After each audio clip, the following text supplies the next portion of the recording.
Qu'est-ce qu'on a vu? Qu'est-ce qu'on a vu? C'est 42 minutes et Jérôme, Morgane et Aurélien te disent ce qu'ils ont vu. Mais qu'est-ce qu'ils ont vu, putain? Mais qu'est-ce qu'ils ont vu, putain? Mais qu'est-ce qu'ils ont vu, putain? Mais qu'est-ce qu'ils ont vu, putain? Mais qu'est-ce qu'ils ont vu, putain? Salut, salut, c'est Chipou. Hey, hey, hey. On est en novembre. Malgré un début de mois d'octobre complètement sous l'eau au taf, et un peu avec la météo, on va pas se mentir, j'ai encore plein de trucs à vous raconter, donc bah comme d'hab, je vais pas traîner. J'ai pas du tout vu ce que je pensais voir bien un mois, mais c'est pas grave. J'ai quand même ressenti un drôle de décalage dans mes séries, comme si beaucoup essayaient de retrouver quelque chose qu'elles ont été par le passé, sans toujours savoir comment y parvenir. Ou alors c'est juste ma nostalgie et moi le problème, allez savoir, mais en tout cas c'est de ça que je vais vous parler. Je vais commencer déjà avec Tony et Ziva, parce que la fin de la saison 1 m'a laissé exactement dans cet entre-deux bizarre. Il y a des choses qui continuent de fonctionner presque malgré la série. Ziva qui tient toujours l'écran par sa seule présence, toute la relation qu'elle a avec Tali, et même en fait le personnage de Tali qui apporte vraiment la charge émotionnelle que l'écriture n'arrive pas à fabriquer ailleurs avec d'autres persos, et puis le petit plaisir de retrouver l'humour un peu apporté par des personnages secondaires. Ils sont très caricaturaux, très superficiels, mais je trouve que ça fonctionne. Après, bon, il s'agit de mon avis évidemment, mais à côté il y a Tony. Il est toujours trop bavard, il est toujours trop sûr de lui, il est toujours trop mis en avant, et précisément c'est ce qui fait que bah, la série m'a pas plu plus que ça. En fait, c'est lui le problème. Est-ce que je suis surpris? Non. Le bilan, c'est que j'ai aimé regarder, mais pas forcément ce que la série essayait de me faire ressentir. Parce que non, j'aime pas Tony, et non, ça n'arrivera pas, et non, votre série, elle est pas intelligente. Arrêtez d'essayer de vendre des trucs improbables de manière hyper sérieuse. Genre, voilà. Bon, malgré tout, il est possible que je revienne pour une saison 2 s'il doit y en avoir une, mais j'espère vraiment que ce sera une saison 2 qui assume que la force du projet, ce n'est pas Tony, c'est Ziva, et à la rigueur l'humour. Je pense vraiment s'ils allaient beaucoup plus sur le terrain de l'humour et un peu moins sur le terrain de regarder, on est une série d'action et d'espionnage, bah ça fonctionnerait encore mieux. Voilà, j'évacue tout de suite aussi la fin de saison 3 de The Walking Dead Daryl Dixon, parce que bah, la fin de la saison confirme l'impression du reste du voyage. C'est très beau, ça s'est créé des lieux, vite fait de la géopolitique, mais voilà quoi, c'est tout. La série nous peint une apocalypse toujours, mais elle n'arrive pas à me faire ressentir vraiment l'apocalypse, ni ce qu'elle coûte à tous ceux qui vivent cette apocalypse. J'ai pas été touché. En fait, il manque vraiment, je sais pas, un truc à la série. Peut-être du cœur, peut-être des dynamiques intéressantes, peut-être des persos tout simplement, des persos dans lesquels on peut croire et qui vont pas mourir au bout de 2 épisodes. Je sais pas. Finalement, il lui manque quelque chose à raconter. C'est quand même un peu con pour une série. Après, est-ce que je suis surpris? Là encore, non. Voilà. Finalement, c'est peut-être pas les séries qui cherchent à retrouver ce qu'elles ont été, c'est peut-être moi qui cherche à retrouver ce qu'elles ont été. Allez savoir. Bon, l'autre gros sujet du mois d'octobre, évidemment, c'était la rentrée des networks, et cette année, pour moi, c'est surtout la rentrée des ABC. Donc, bah allons-y. J'ai regardé toutes les séries qui sont diffusées le vendredi soir, non, le jeudi soir sur ABC, donc le vendredi pour nous. Alors, du côté du début de saison 9 de 911, on sent très clairement ce que la série voudrait faire. Elle voudrait continuer après la mort d'un personnage central, reconstruire son équipe, trouver une nouvelle respiration. Et franchement, j'ai cru que ça fonctionnait pendant l'épisode 1. Malheureusement, dès qu'on est reparti dans l'espèce de surenchère de spectaculaire pour le spectaculaire, bah non, ça fonctionne pas. Ça a cassé tout à la tâche que je peux avoir à ces persos. Je suis attaché à la série parce qu'elle nous parle de ces héros qu'on a appris à connaître pendant 9 saisons et que, en soi, j'aime bien. Mais quand elle essaie de m'envoyer dans la stratosphère, j'arrive pas à le dire, stratosphère, non, ça marche pas. Vraiment, l'événement de début de saison, c'est une super mauvaise idée. Les débris de l'espace qui tombent en ville, ça aurait pu passer, j'aurais été là, j'aurais été waouh, trop bien. En revanche, les blessés, les incendies dans une navette spatiale, les personnages principaux dans une navette spatiale, mais de qui se fout-on en fait? Parce que si c'est moi en tant que téléspectateur, bah je le prends mal, et si c'est pas ça, ben je prends mal que la série tombe si bas sans raison. En fait, vraiment, j'ai l'impression qu'on essaie juste de se foutre de nous. Je comprends pas. Je comprends pas. Du coup, bizarrement, et en même temps logiquement, j'ai préféré le troisième spin-off de la franchise 911 Nashville. Parce que oui, évidemment, j'ai regardé aussi 911 Nashville, une nouvelle série, je n'allais pas passer à côté. Euh, Écoutez, c'est là que je retrouve le plus l'ADN de la franchise dans les grandes catastrophes, dans le rythme improbable. Le lancement coche tout, même trop de clichés sur les USA. Voilà, il y a évidemment ce patriotisme hyper appuyé qu'on avait aussi dans Lone Star et qu'on n'a pas du tout dans 911 à la base. Je comprends pas pourquoi ils imposent autant le patriotisme et la religion dans les spin-offs. Voilà, je pense qu'ils ont voulu établir absolument le cadre de la série comme étant Nashville. Le problème, c'est que du coup, ils ont mis trop de temps à introduire vraiment la caserne, l'équipe, les personnages, tout ça, tout ça. C'est dommage parce que c'est ce qui fonctionne le mieux, évidemment, contrairement à leur soap tout nul sur les deux femmes qui se disputent le même mec, tout nul aussi, depuis 20 ans. C'est bon en fait, j'ai dit tout nul, pas tout nu, attention, je vous entends, ne pas faire attention à ce que je dis. Arrêtez de m'écouter en x2, ça se passera peut-être mieux. Autant j'ai hâte d'avoir les développements de la dynamique entre les deux frères, autant j'ai déjà envie que les trois parents ils y passent. Ce qui est très con parce que ce sont des acteurs connus et que clairement ils sont là pour attirer le public. Mais, euh, mais c'est pas possible quoi, on est en 2025 et j'ai vraiment l'impression de voir une série écrite en 2005. Voilà, bilan provisoire après 3 épisodes, ça se regarde, j'accroche gentiment aux dynamiques et je vais probablement regarder toute la saison. Quitte à donner raison aux networks qui prennent plus du tout de risques avec des vraies nouveautés et ne font que des spin-offs, je sais. Bref, maintenant parlons aussi de la saison 22 de Grey's Anatomy. Parce que, attention, vous n'êtes pas prêts pour l'image que j'ai en tête. Moi, ce début de saison, il m'a fait un effet qui n'a aucun sens comme ça, mais je suis sûr que vous allez comprendre. Ça m'a fait le même effet que quand je me pose à la terrasse d'un café et que je regarde les gens passer pour les critiquer et en sirotant un cocktail. Oui, non, je bois pas de café, donc je m'assois aux terrasses des cafés pour boire des cocktails, c'est pas l'idée. L'idée, c'est vraiment que je m'assois et que, bah, forcément, quand t'es en terrasse, tu bitches un peu sur les gens qui passent. Bon, non, pas forcément, ça fait longtemps que je l'ai pas fait, mais vous voyez l'idée, justement, c'est ça. Grey's Anatomy, c'est vraiment ça. C'est confortable, je sens que la série elle-même ne sait pas encore ce qu'elle cherche à dire cette année, donc je regarde, j'apprécie, mais j'attends encore le moment où ça se mettra à raconter vraiment quelque chose. Et bah voilà, j'ai l'impression d'être à la terrasse d'un café, de regarder les gens passer, et il y a des trucs qui sont plus ou moins intéressants. Le problème, c'est que parfois, Grey's n'arrive pas du tout à raconter quelque chose d'intéressant, et pour le moment, cette saison, c'est ça. Il n'y a pas de moment marquant. Il y a des moments qui sont censés être marquants, mais je sais très bien que, genre non, en fait, dans 6 mois, j'aurais oublié, et voilà, je suis assis, j'attends que ça passe, j'attends que ça redevienne bien, et j'espère que ça va redevenir bien, parce qu'ils savent le faire, ils l'ont déjà fait plein de fois, vous vous doutez bien qu'en 22 saisons, c'est pas la première fois qu'on est dans cette espèce de ventre mou, ça dure toujours 2 3 saisons avant de se reprendre, on est sur la deuxième saison, et j'espère que ça n'attendra pas la troisième pour se reprendre. Voilà, tout ça c'était pour ABC, mais il n'y a pas qu'ABC dans la vie. Donc j'ai aussi commencé la saison 27 de New York Unité Spéciale. Malheureusement, je dois bien avouer que je n'ai pas encore grand-chose à en dire. Je suis pas à jour. Et on part sur une nouvelle saison qui de toute manière va être très procédurale. Il y a une espèce de minuscule fil rouge peut-être qui se dessine avec une nouvelle chef de la police, si je simplifie, qui va clairement être un obstacle alors qu'elle est présentée comme une alliée.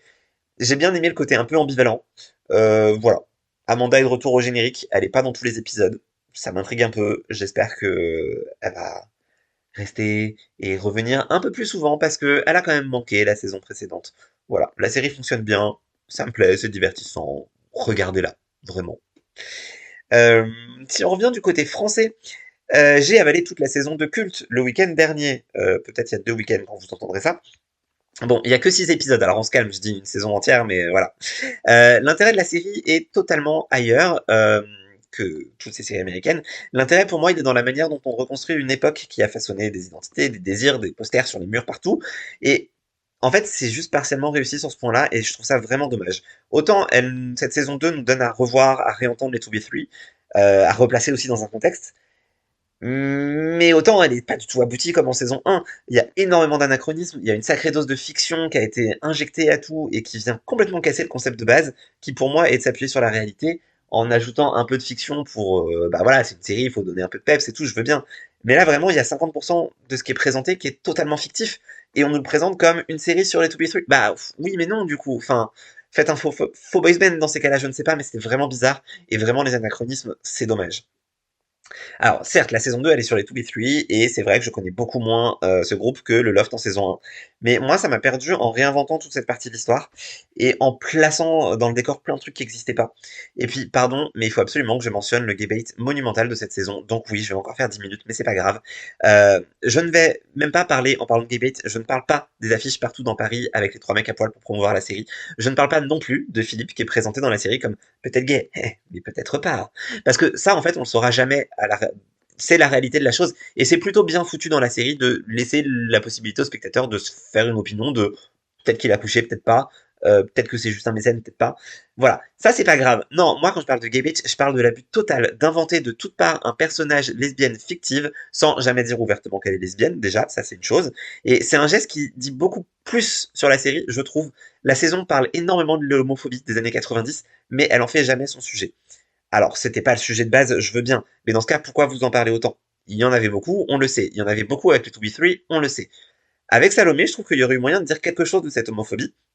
Il y aurait eu un minimum moyen de montrer ne serait-ce qu'un baiser, juste un simple baiser dans son appartement, mais non. Tous les couples hétéros ont droit à des scènes de cul franchement pas nécessaires au déroulé de l'histoire, mais Salomé et Candice, on saura jamais si elles sont autre chose que colocs en vrai. Alors on le sait parce qu'on voit bien les conversations qu'elles ont, on voit la teneur de leur conversation, mais il n'y a pas les mots, il n'y a pas les gestes qui sont posés, qui sont dits. Enfin, je sais pas, J'ai bien aimé cette saison 2, mais en fait j'en suis sorti énervé, autant par ce gay-bait et cette homophobie dénoncée, mais reproduite en 2025, que par la qualité moins bonne du rendu global. Et voilà, je me suis énervé tout seul.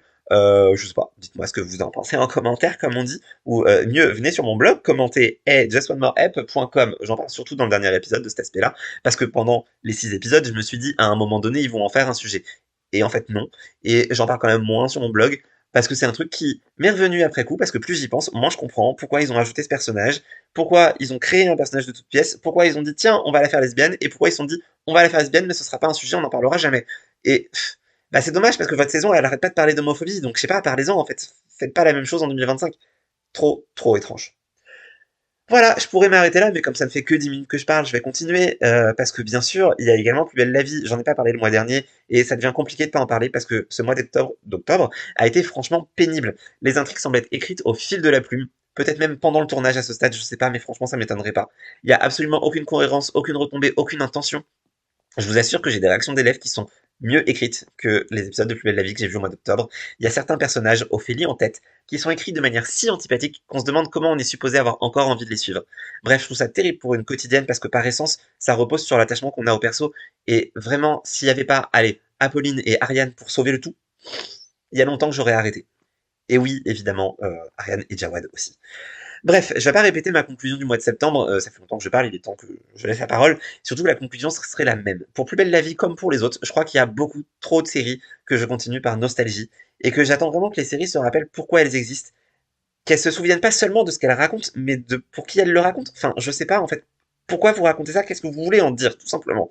Allez, on n'est pas là pour philosopher, mais quand même, j'ai ressenti plus de drama et d'émotion en écoutant le dernier album de Lily Allen. C'est une pépite, vraiment, je vous le conseille. Bref, j'ai ressenti plus d'émotions que devant mes séries ce mois-ci. Et ça, bah ça, c'est pas tout à fait normal en fait. Donc voilà, on va dire que c'est un coup de gueule, je sais pas. Bref, bonne fin d'épisode à tous. Je vous laisse avec Morgane et à la prochaine. Et bonsoir les 42 minutos. Voilà, nouveau surnom, c'est cadeau. Ici Morgane pour vous dire qu'est-ce que j'ai vu au mois d'octobre. Et étant donné que c'est le mois d'octobre, donc c'est le mois d'Halloween, j'ai tenté au maximum de regarder des trucs spooky. Y a pas que ça à 100%, mais je me suis donné une petite DA, sachant qu'en plus au taf, j'ai littéralement fêté Halloween pendant un mois complet. Ça valait bien ça. Donc du coup, premièrement, j'ai terminé Haunted Hotel. J'ai vu les 7 derniers épisodes qui me manquaient. Je ne sais pas trop quoi vous dire sur cette petite série animée, si ce n'est qu'elle est vraiment cool. J'aime beaucoup le concept. Si vous aimez la série Ghost, vous allez aimer parce que c'est à peu près la même thématique. Les personnages sont très cool. L'histoire est très cool. Le personnage de Abaddon est absolument incroyable. Enfin, vraiment, j'ai passé un très très bon moment devant cette petite série. C'est des petits épisodes de 20 minutes. Je recommande fortement et j'espère qu'elle sera renouvelée. J'ai pas regardé si c'était une mini-série ou quoi. Mais je ne cracherai pas sur une saison 2. Ensuite, je me suis rappelé que j'avais laissé Unsolved Mysteries en jachère, finalement. Je suis loin d'avoir terminé cette série, donc je me suis remis un peu dedans. Et j'ai regardé 6 épisodes, donc j'ai fini la saison 3 et commencé la 4. Donc voilà, toujours très cool à regarder, même si évidemment, y a toujours cette frustration à la fin de dire « Oh là là, mais on sait pas ce qui s'est passé », alors qu'évidemment c'est dans le titre, c'est Unsolved, c'est irrésolu. Mais j'adore les documentaires, voilà, c'est tout. Qu'est-ce que vous voulez que je vous dise de plus? Ensuite, j'ai regardé un seul épisode de Alien Earth, voilà. Si jamais mon copain se demande pourquoi on regarde pas plus de séries ensemble, c'est pour ça qu'on regarde pas plus de séries ensemble, parce qu'on n'avance pas en fait, on avance juste pas. Et si je le regarderais pas avec lui, j'aurais fini la série il y a bien longtemps. Mais bref. On a vu l'épisode 5 du coup, et en vrai, l'épisode était vachement cool. C'est l'épisode où du coup on a le flashback avec tout ce qui s'est passé dans le vaisseau avant qu'il s'écrase sur Terre, et j'ai beaucoup aimé. Alors oui, ça fait très premier Alien film. Il y a beaucoup de choses qui se ressemblent, mais tout comme le film Alien Romulus était le premier, mais version actuelle finalement. Mais j'ai bien aimé, j'ai trouvé ça vraiment très très intéressant, c'était clairement le meilleur épisode depuis le début de la série finalement. Et en plus le lore des différents types d'aliens, je le trouve très très cool, et j'espère que ça sera encore plus développé dans les épisodes qui suivent. Mais je trouve qu'il y a une petite dynamique qui est assez inattendue, Peut-être que finalement c'est pas vraiment tous des méchants, je commence à m'attacher à celui qui a plein de petits yeux et plein de petits tentacules là. Il a à la fois pas l'air gentil mais en même temps il a pas l'air méchant non plus, enfin je sais pas. Il se passe un truc avec cet alien là en particulier qui me plaît beaucoup. Donc j'espère qu'on va en découvrir plus, mais en tout cas c'était encore une fois un épisode trop long parce que 1 heure c'est trop, mais c'était quand même cool. Ensuite, j'ai regardé un épisode de Solar Opposites parce que mon calendrier bêta série m'a fait découvrir qu'il y a une nouvelle saison qui sortait et que j'étais pas du tout à jour. Donc voilà, il faut que je m'y remette. Donc j'ai vu l'épisode 9 de la saison 5, mais je suis toujours pas à jour parce que j'ai vu qu'un épisode, mais j'espère continuer sur cette lancée pour me remettre à jour parce que Solar Opposites en vrai, c'est vraiment trop cool. Voilà. Prochaine série, évidemment, le comeback du Grey's Anatomy. Du coup, j'ai vu les 3 premiers épisodes, j'ai pas encore eu le temps de voir le 4e, mais ça ne serait tardé. Le fameux comeback après le cliffhanger de fin de saison. Alors, malheureusement, comme d'habitude, c'est pas les bonnes personnes qui meurent. On commence à avoir l'habitude, mais c'est chiant. Il y a des personnages chez qui il y a plus rien à sauver depuis longtemps, mais on doit quand même continuer à se les farcir. Génial, on est tous ravis. Sinon, pour ce que j'ai retenu, dans l'épisode 3, les scènes entre les 3 sœurs sont très très cool. Bon, le retour de Maggie, si elle était revenue juste pour elle, ça m'aurait fait chier, mais là, vu qu'il y avait vraiment des scènes avec les 3 sisters, j'ai trouvé ça très sympa. Link est très chiant après son opération. Enfin, vraiment, son côté mal alpha, je veux m'en sortir tout seul vu que personne m'aide, ça m'agace très fortement et son attitude, c'est tellement un motif de rupture à mes yeux, genre il est vraiment très très agaçant. J'espère que ça ne va pas durer, mais si j'avais été Juice, je pense que je l'aurais quitté. Et ensuite, le dernier point fun, c'est Teddy qui remet quand même toute sa vie en question grâce à un vendeur de voitures. Voilà, quel bonheur, je ne sais pas quoi dire à ce sujet, mais pourquoi pas? Pourquoi pas? Voilà. Des fois, on trouve des réponses de façon les moins improbables possibles. Mais en tout cas, espérons que ce nouvel arc qui se dessine devant elle améliore enfin le personnage, parce que vraiment, ça fait 10 saisons qu'elle tourne en rond, la dame, avec son ON, là, et je n'en peux plus, voilà. Donc, par pitié que ce personnage se sorte les doigts du cul. Autre retour de série, on a la saison 5 de Ghost qui a commencé, donc j'ai vu également les 3 premiers épisodes. Si jamais vous vous souvenez, il y a un épisode de 42 minutes qu'on a fait en septembre qui s'appelait Pourquoi est-ce qu'on oublie tout entre 2 saisons, et à la fin, je devais résumer le dernier épisode de la saison 4 de Ghost et dire qu'est-ce que je pense qu'il allait se passer en saison 5, et j'avais dit que le cliff de fin allait sûrement durer toute la saison. Bon, j'avais tort, ça a duré un épisode. Vraiment, je m'attendais pas du tout à ça, parce que c'était quand même un gros problème, quoi. C'était une grosse affaire, disons, sans spoiler. Et en fait, non, ça a pas duré longtemps du tout. Hop, plié comme ça, à toute vitesse. C'était inattendu, voilà. Du coup, je sais pas vraiment qu'est-ce qui sera le gros fil rouge de la saison, à part peut-être les voisins. Mais à voir. En tout cas, j'ai beaucoup aimé ce retour, comme d'hab.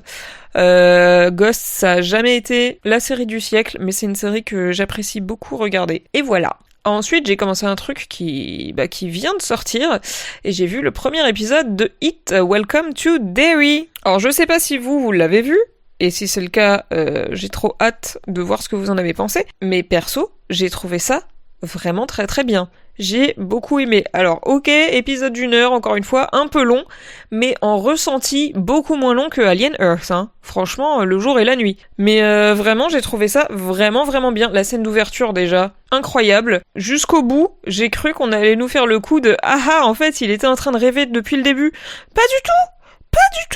C'était tout vrai, c'était extraordinaire. La scène de fin aussi, mais tellement inattendue, tellement pareil, celui-là, je m'attends encore à ce qu'on me dise c'est un rêve depuis le début, parce que c'est fou d'avoir fait ça. Mais vraiment incroyable.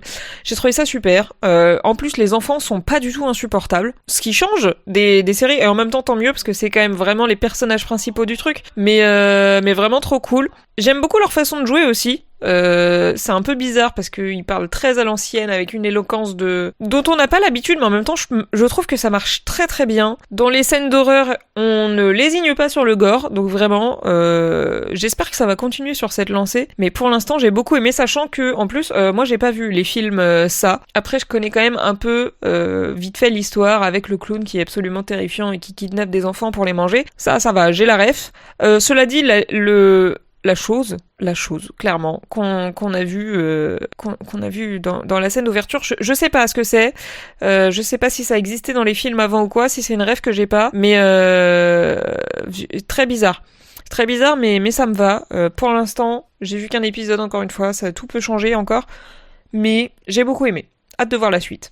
Et enfin, je vais terminer avec le classique Lost. Et oui, bien sûr, je n'ai vu qu'un seul épisode. Voilà, non mais c'est honteux vraiment. 5 ans ouvrés pour regarder une série de 6 saisons, c'est vraiment honteux, mais bref. L'épisode 17 de la saison 5. Du coup, j'ai vu la partie 2 finalement du final, et waouh, juste waouh, effectivement. Très dommage de pas avoir vu les deux en même temps finalement. Mais juste waouh en fait. Déjà waouh pour ma mémoire de merde, qui avait vraiment oublié tous les détails les plus importants de la série. Je me souvenais des grandes lignes, je me souvenais du voyage dans le temps, de machin, de vas-y, il s'intègre à Dharma et tout.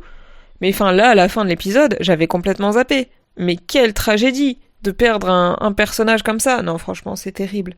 C'est terrible. En même temps, excellent épisode, mais en même temps, quelle fin atroce. Voilà, je n'en dirai pas plus, mais merde, quoi. Voilà, donc c'est tout. Qu'est-ce que j'ai vu pour le mois d'octobre ? Quand même un peu mieux que le mois de septembre. Je trouve que je fais des efforts. Et en plus, là, vu que j'ai bientôt terminé le taf et que ça va être chômage à balles, entre 2-3 travaux de cuisine, je pense que je vais pouvoir m'y remettre. Et j'ai vraiment envie de rattraper beaucoup de trucs, parce qu'il y a plein de trucs sur lesquels je suis en retard, voilà, et que j'espère voir, tout simplement. Sur ce, je vous quitte, et je vous dis à la prochaine. La bise! Allez, dernière partie de ce Qu'est-ce qu'on a vu numéro 3.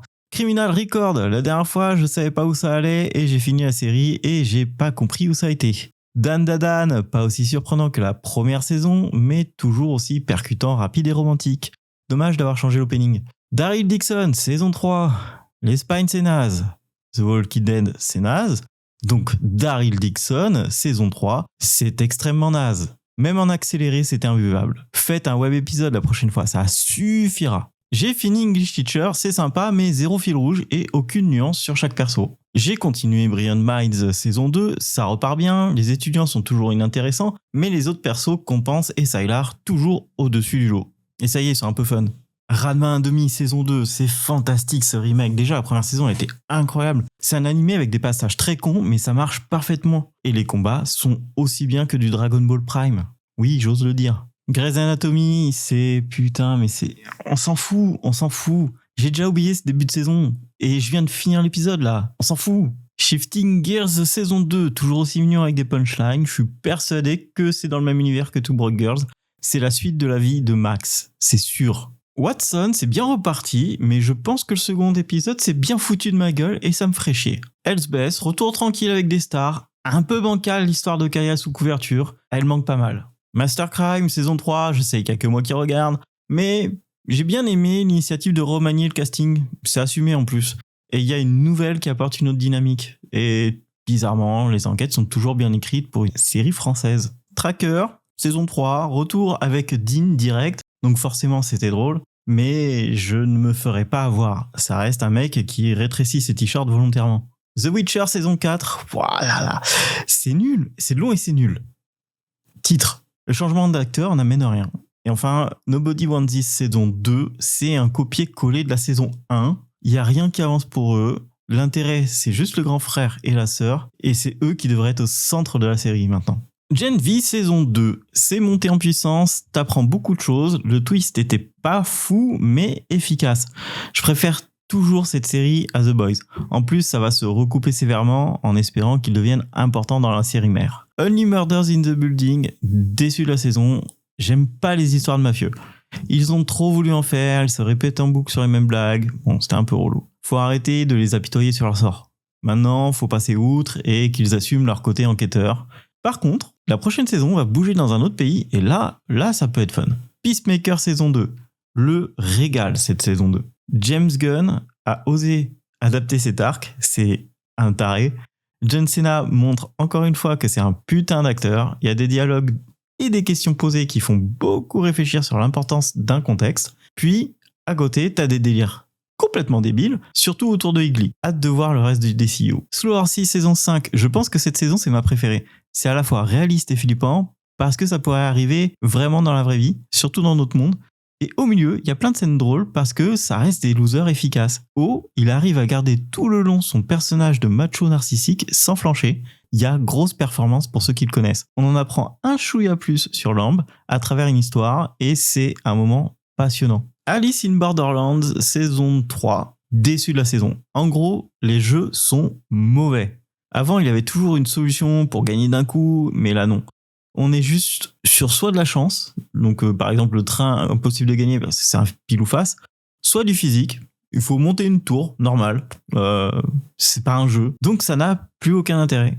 Et la fin avec le perso chelou, je crois qu'ils ont pas compris à quoi sert l'entité du Joker. Par contre, la dernière scène me plaît beaucoup car elle a un intérêt. Et c'est un move déjà vu dans Squid Game, mais qui fonctionne beaucoup mieux dans Alice in Borderlands. J'ai fini Lessons in Chemistry.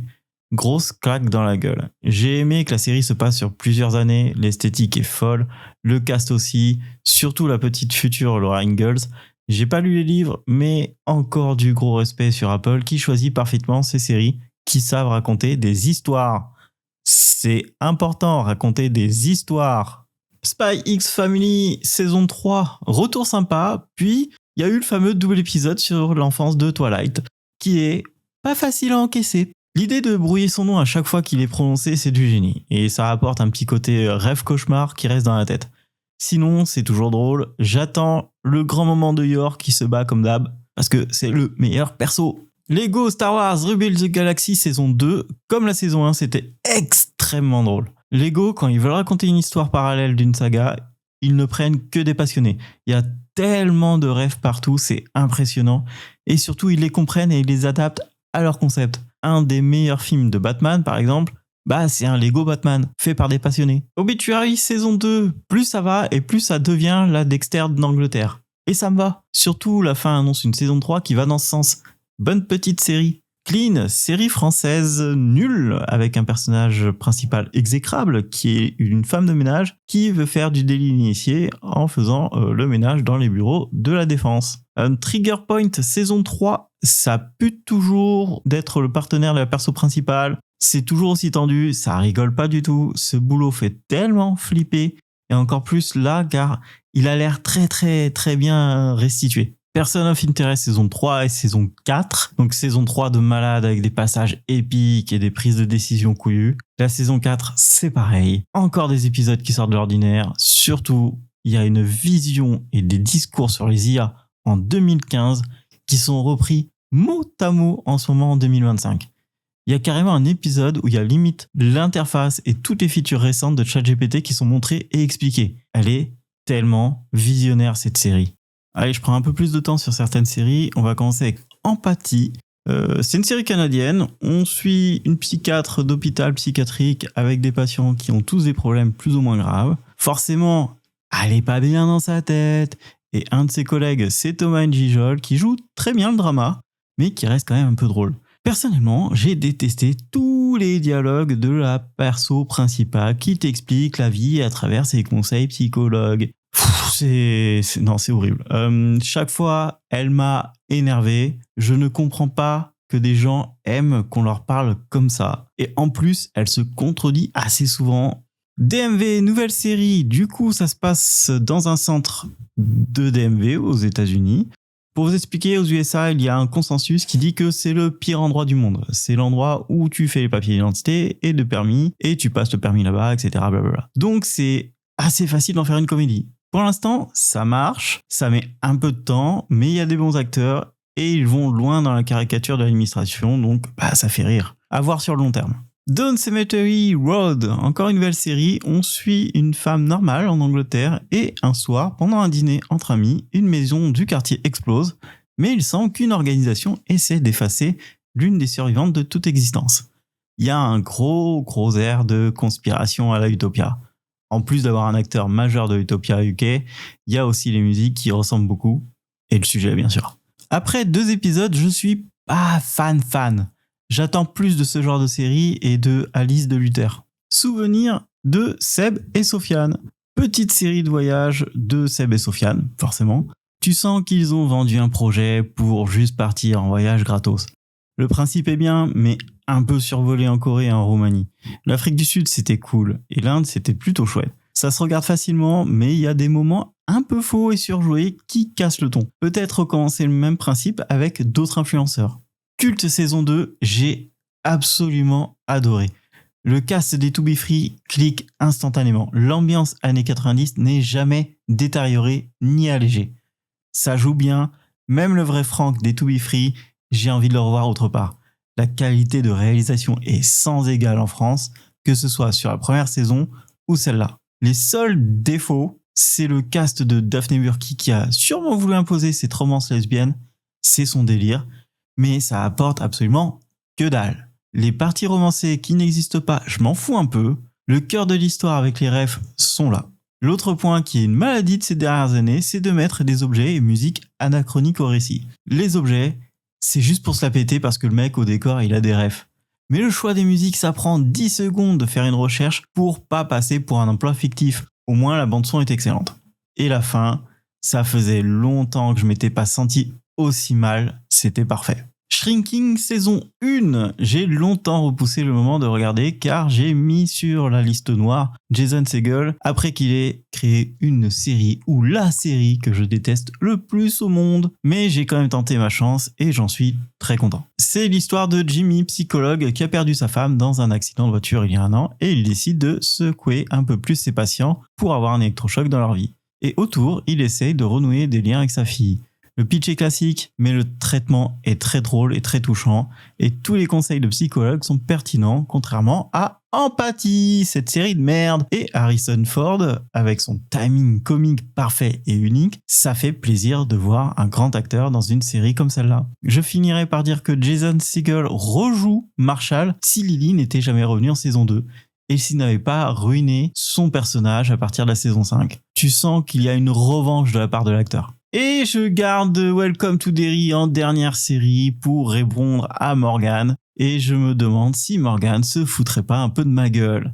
J'ai absolument détesté tout ce qui s'est passé pendant les 2 épisodes. Je comprends Morgan, qui a jamais vu les films, mais quand même, un peu de respect quand même. Juste pour expliquer vite fait. Le film d'origine, c'est un film d'horreur psychologique la plupart du temps. Ce sont toujours des illusions horribles qui leur arrivent à des moments random quand ils sont seuls généralement. C'est jamais vraiment gore, c'est beaucoup esthétique et c'est ça qui a choqué le monde sur les premiers téléfilms.